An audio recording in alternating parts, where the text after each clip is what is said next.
Brought to the United States when I was 17 months old, and I don't know exactly when I was taken back. I know that we made a second trip when I was like 5 years old.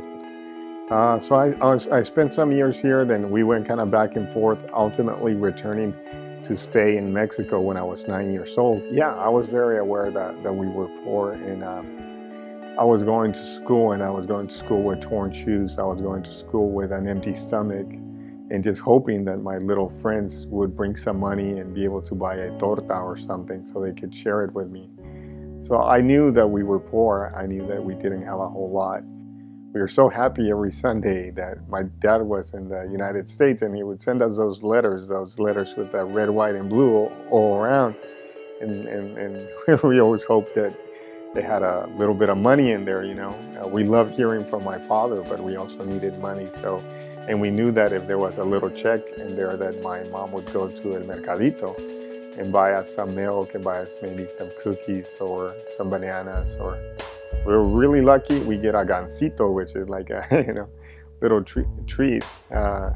And probably would have been around 10 when my older brother took off to the United States with my father, making me the man of the house.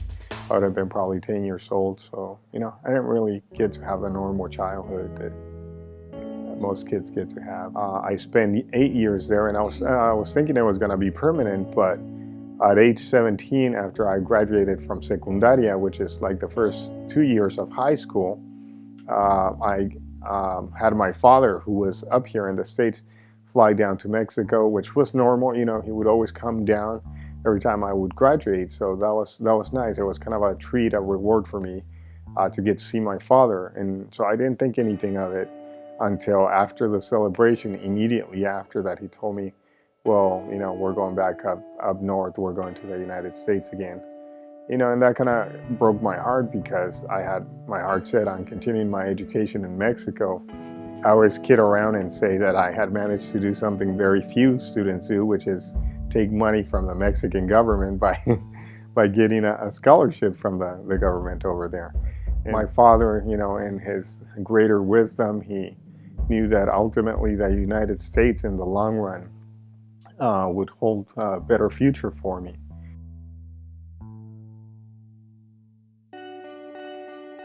Though the journey across when I was 17, which was back in July of 1994, was horrible. I had to endure being pretty much held hostage by the human smugglers, los coyotes as they call them. They gave me this green card from somebody else. They're like, oh, you're just gonna use this and just use it to get across. And I said, well, this person doesn't look anything like me. Like, oh yeah, it does. You just don't worry about it. You just give it to the person there and you'll be fine. And I said, no, I'm not leaving my mother behind. And that's when they pull out a gun and they said, well, we're not asking you. And that's when my mom became really, really scared. And she just said, you're making things worse, just go with him. So I did, and luckily, as I told them, the green card didn't look anything like me. So the immigration official took it from me and told me not to try that again. And so I was extremely happy that I'd gotten kicked out and wasn't able to make it across the border, because I was able to go back and be reunited with my mom. Being placed in the back of a Chevy S10 and being stuck there like sardines with another 7 or 8 people, and being placed under the tonneau cover in July, the hottest months of the year, and not knowing when they were going to take that cover off, or if they were going to take it off, or if they were just, at that point we didn't know. We were just praying that they weren't just trying to kill us and leave us there. But yeah, quite a few of us, of the people in the back of the pickup, passed out, and the rest of us, I remember we were all praying out loud and saying, God, please let us see the light of day again, because we didn't know. It seemed like forever, but we were under that tunnel cover for about 4 hours. To get out of there and be in a place so beautiful like Santa Monica, so breezy, so cool. It was great, but at the same time, I was so upset with my father that I remember as soon as I came out of that truck, he was there, and and he tried to help me out of the truck, and I pushed him away. I was just really upset with him. After that, a couple of days later, we went all the way up north to a tiny town called Nelson, California. I was thought, what are we doing here? This place, it's just like, it's a wooden shack. We don't have a mansion in Mexico, but our place was nicer than this. And what are we doing over here? And like I said, I kind of second guessed my father, but he knew better. And ultimately, I went to the local high school, Durham High School, graduated in 1996 with a 3.9 GPA. Was invited to go to schools like Stanford, Berkeley, UC Davis, Chico State with full scholarships. Unfortunately, because I was undocumented, because I didn't have a piece of paper, they all turned me down. They all rejected me and said, well, you can come to our school if you want, but you have to pay us thousands and thousands of dollars, which, there was no way I could come up with that money, because at that point I was dumpster diving literally to get cans, aluminum cans out of there, picking up cans on the side of the road. It was embarrassing, but didn't have a whole lot of choices back then, and did the best I could with what I had.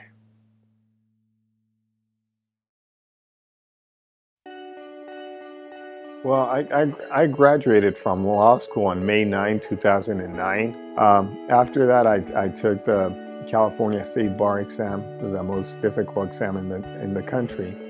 I took that in July, and they don't tell you whether you passed or not for about 4 months.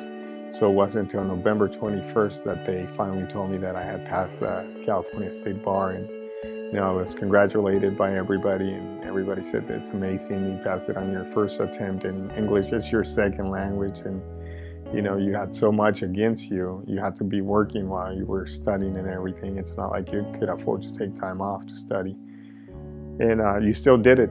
And so I felt that I was making my dream a reality. And then they told me, oh, but you still have to pass a good moral character examination. And I said, what does that entail? And they're like, oh, they just want to make sure that you don't have any crimes, that you haven't committed any crimes, no DUIs, you don't have any outstanding child support or anything. I said, well, I have lived the most boring life.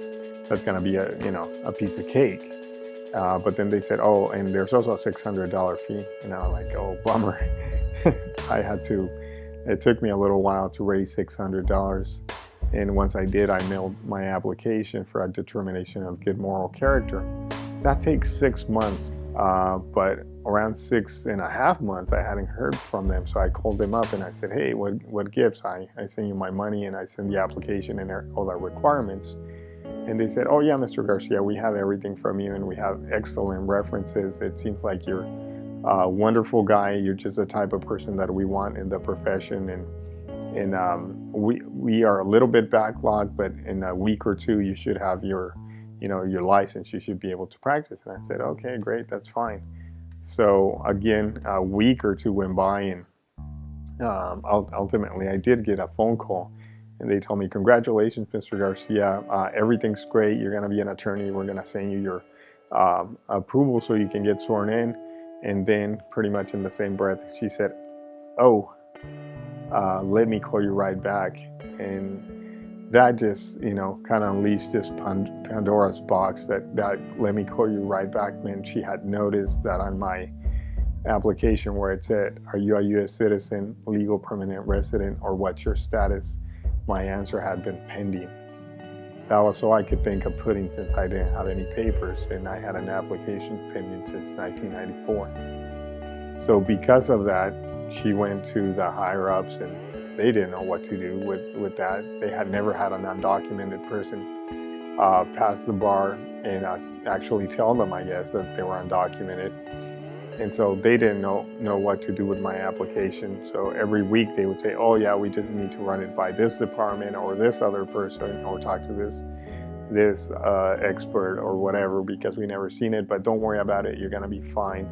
Every single time that they told me I was gonna be fine and I was gonna be okay, I stopped counting the times that they told me that at the 17th time.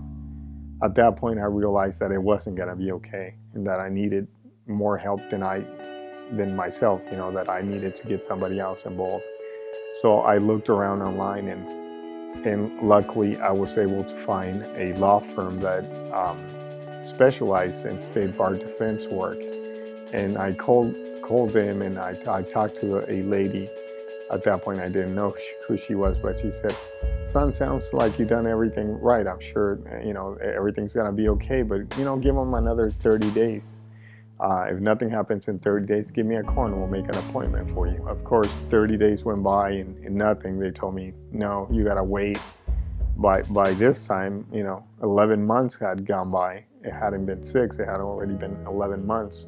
I made an appointment with the attorney, and luckily she had studied my case. And when I got there, she said, "Son, this is not right. This is a wrong. We want to help you correct." And I said, "Well, I'm so grateful for that. But my biggest question to you is like, how much is it gonna cost me? Because I don't have a dime." And she said, "Oh, don't worry about it." She said, "This is not right, and we're gonna make it right, but we're not gonna charge you a dime." It's just like then when you realize that you do have angels looking after you, that there are good people in the world that still do the profession and are in the job of being attorneys to do the right thing and help people. And I don't think they knew what they were getting into, because that case became, a media sensation. It became a case that didn't last a week or two, as they probably suspected. They thought that after they got involved, it would be maybe 30 days before it was over. And it turned out to be 4.5 years. 4.5 years fighting, 4.5 years of knocking on doors, asking for support, going to court, going to a California Supreme Court, which was less than friendly. I remember news headlines after our court date at the California Supreme Court saying, "No human factor at the California Supreme Court, no heart, no emotion." They really didn't care that my life had been on hold almost 5 years. It was incredible, the amount of support that I was able to rally from both the Democrats and Republicans. And it was something that it was so incredible that they came together. All of a sudden they left their partisan issues aside, and was an incredible 91-3 vote. 91 from both sides of the aisles came together and said, "He needs to have his license. This is not right." And that landed me. That was exactly today, 2 years ago. That landed me on the cover of the New York Times, because they said, how does an undocumented kid like you manage to mobilize a California legislature, get them to pass a law in 7 days, which according to them was a national record, on how fast they moved to pass AB 1024, a law that would finally allow me to become an attorney. The ripples from that are incredible, because all of a sudden there's going to be a doctor who before now couldn't be a doctor, and maybe he's going to save a child that's going to go out and find the cure for cancer, or who knows. But just the magnitude or the size of this door that's been opened, and the opportunities for future generations is just incredible. Now I know at least a dozen other attorneys from Nigeria, from South America, that have benefited, from Venezuela, who have benefited and are now practicing attorneys without having to fight one day in their life, without having to expose themselves as undocumented. And that's a blessing.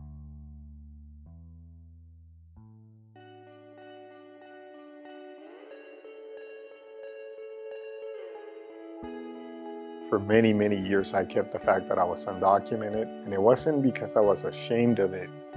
I just, every time that it would come up, people would say, "Oh, I'm really, really sorry." And I really dislike being pitied.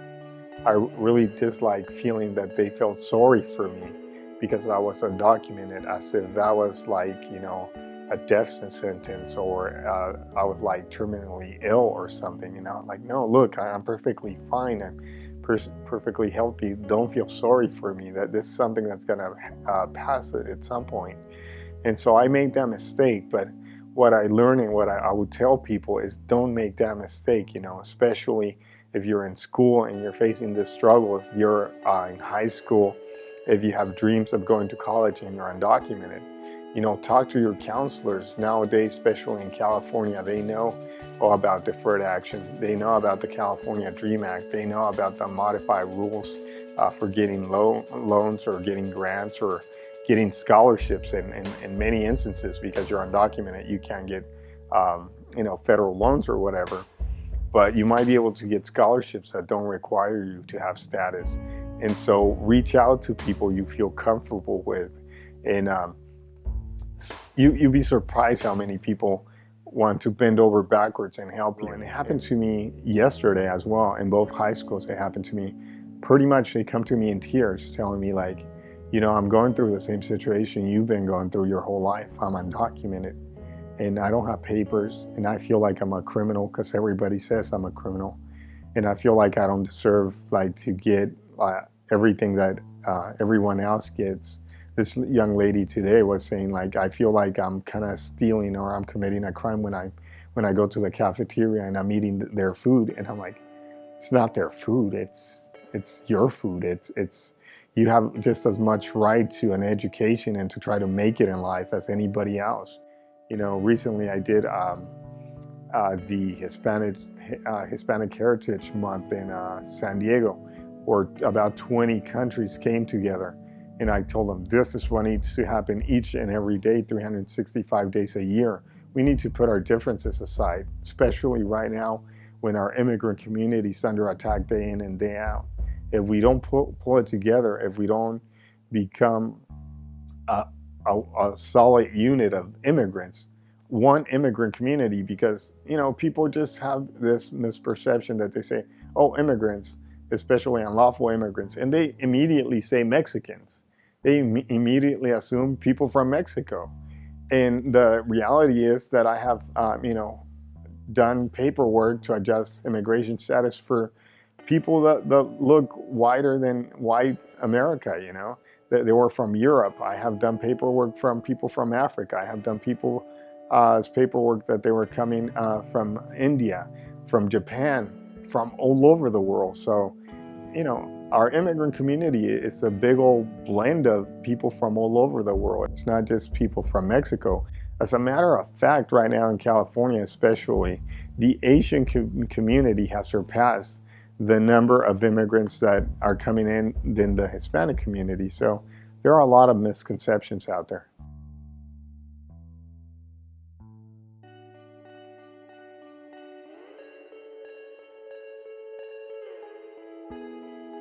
Oh, that one's easy. That's super easy. If I found this magic lamp and I could rub it and the genie would grant me just one wish, it would be for our Latino Hispanic community to put all our differences aside and for once and for all to come together all as one, as a unit. Please, especially in California, we're already the majority. We don't need to be suffering like this, but we're suffering because we can't come together. So my wish, my dream would be for us to actually help each other, much the same way that the Asian community does. It's unfortunate that we as a community have not managed to do what I have always hoped we can, and that's come together, unite, and leave all our differences aside. I hear so many things, traveling around doing motivational speeches and this and that, and I have been disheartened and saddened to hear people say when I'm talking to the students or whatnot, and I ask them, so what does your father do? What does your mom do? And they're like, well, he's a construction worker, and my mom, she's a nanny, or she cleans homes or whatever. So well, we're Mexican, absolutely nothing wrong with those hard, honest jobs.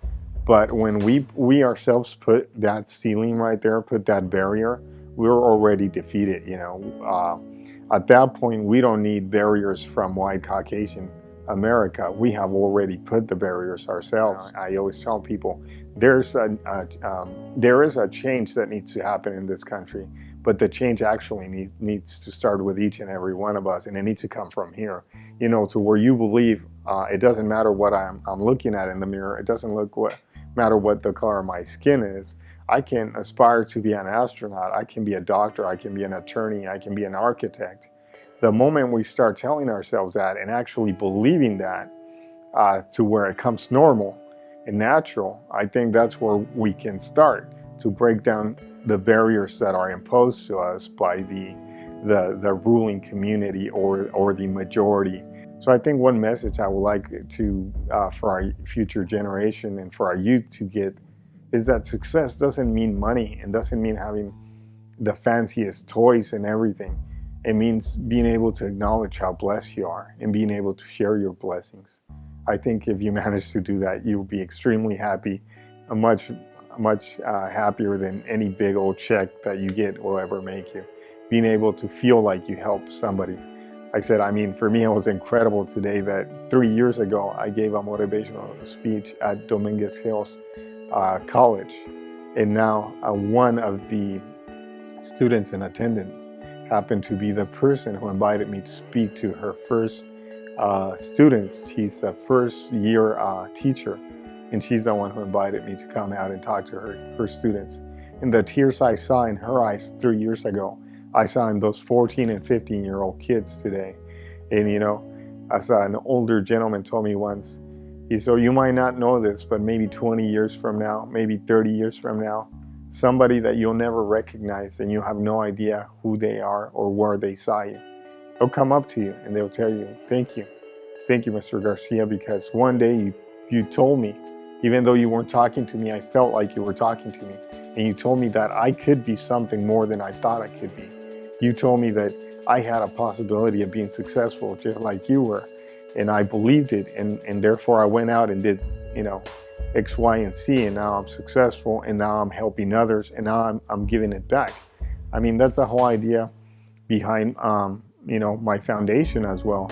After I managed to win a landmark case, a historic first of a kind case in the nation of being able to practice being undocumented, we immediately set up the Sergio C. Garcia Foundation. And this year already we get given out $50,000. We intend to give another $50,000 before the year is over.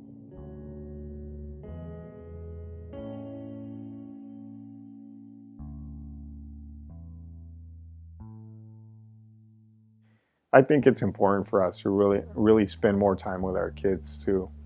The relationship that I have had with my parents, it's been a wonderful one. They, in spite of the fact that they never had money to tell me, here, go to whatever college you want, well, quite the opposite. I mean, and they did that once when I was in law school.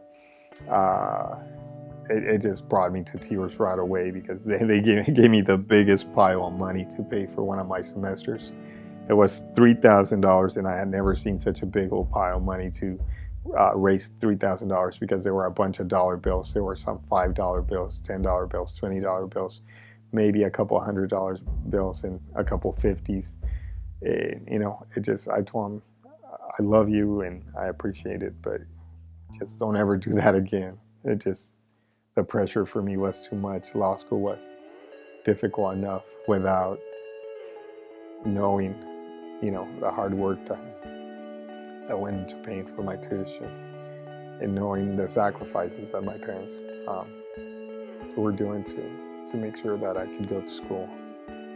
But it's incredible to have parents that are there for you. And they always tell me, you know, we're going to give you our opinion, and you're going to, at the end of the day, you're going to do whatever you want. And if you don't follow our advice, you're probably going to fall flat on your face, but we'll be there to pick you up. And I think that's a great thing, you know. I think that's definitely something that as a child you appreciate it, and you know you're blessed if you have that kind of support. They might not have any money, but as long as they're there for you morally, it means the world to you, and it makes a huge difference. You know, it's been a rough life, and I made myself a promise after I finally got my green card. I said, I don't want to forget where I came from, and I don't want to forget everything I felt and everything I went through. Because I think actually feeling that way and still being able to relive those tough moments, it's what allows me to maintain my humanity, you know, and know that I went through hell, but I came out a little beat up, but at least not bitter, at least not angry at life and angry at the world.